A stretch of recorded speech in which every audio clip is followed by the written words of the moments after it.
So here's the water pump. This water pump was $30 on Amazon. And yeah, I know, guys, it's not really the way to go, I guess you could say, but it's brand new. And you know, the other one's 63 years old. I know I say that in every episode because every piece of that engine basically was 63 years old. And it's just, you know, I'm putting it on and I'm putting in a brand new radiator on too, as you'll see in a moment, but I figured it wouldn't hurt. And I'm not getting rid of the old ones by any means. After I take them off, I'm gonna refurbish them. I'm gonna sand them down and, you know, clean them out real well and bring them back to life. And then when these pieces of crap, which these aren't really crappy parts, these are made in the USA. It's not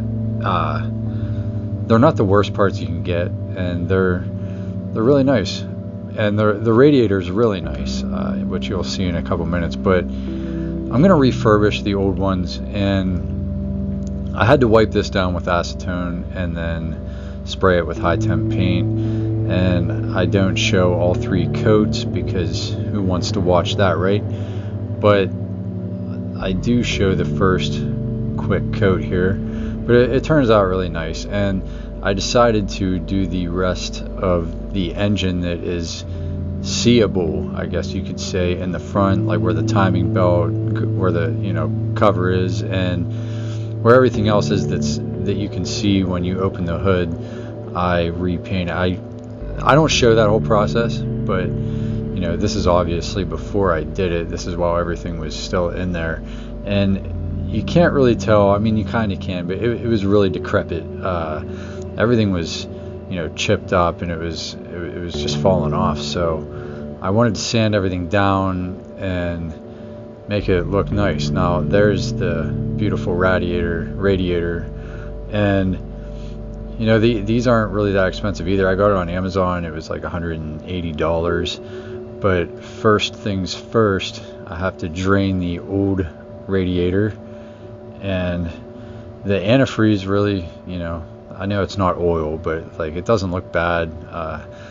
I feel like, you know, this stuff was, you know, I guess if it sits in a garage for 10 years, I didn't add any coolant to this car. I just added water when we were first starting it and getting it on the road. But I wanted to flush everything out, and you know, that's kind of the first step. And you know, you want to run your engine while you're draining it to a certain extent. You don't want it to be empty, or else you'll overheat your engine, obviously. But I let it run for about 5 minutes, and it had a steady flow for about 10. So I let it drain out for about 2 minutes. Then I started it and let it run for about 5, and then it ran out for like an extra 3 minutes.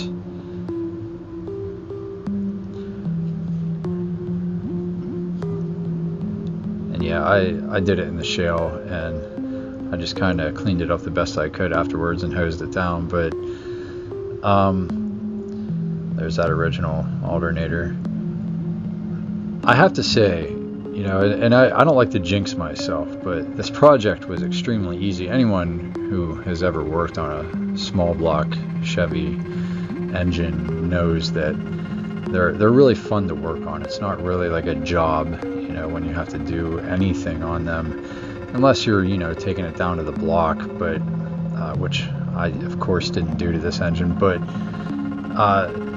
yeah, it's pretty rough in there. But and I also clean these hoses out, by the way, and you know, really clean them up, but I don't show that process either. When I get into the work, sometimes I skip some steps, but you know, everything unbolted, obviously, really easy. You know, there's 4 bolts holding the radiator, and then the shroud, the fan shroud, that's definitely necessary to keep the engine cool. It really makes a difference sucking in the air. You need that shroud. That was a little tight getting out, but it wasn't anything that gave me a headache. And then I really went to work, especially like I had to put everything in the order it went, but I really went to work on the engine, and You know, really got that old orange paint off. I scraped it all off. I vacuumed it off. I don't show the process, of course, but that's before I did it. But the old water pump, which is ancient, totally worked. It was fine. There was nothing wrong with it. And I wasn't sure if it did or not, but I know it's crazy to replace a part that doesn't really need replaced. But like I said, I will keep this and I will, you know, refurbish it the best, restore it the best that I can, and I'll always have it. I'll use it again. But that's kind of a done deal. Not a done deal, but that's just the paint. And it looks a lot better when it's all put back together, which you'll see in a moment. But, you know, I had to take some of the parts off the old radiator to, you know, put on the new one. And everything fit perfectly. Everything went in nice. The shroud, the fan shroud was a little scary putting on because I didn't want to damage the new radiator or go into any of the, I forget what they're called, but I didn't want to, you know, if you touch those, the coils, you know, they'll like, you know, I didn't want to damage it, and just a nick would have damaged it, so I had to be really careful. So there's the before, there's the now. And I did this entire project, you know, paint and everything, in about, I don't know, I want to say 3.5 hours, you know. But this is the first startup afterwards. And that's that.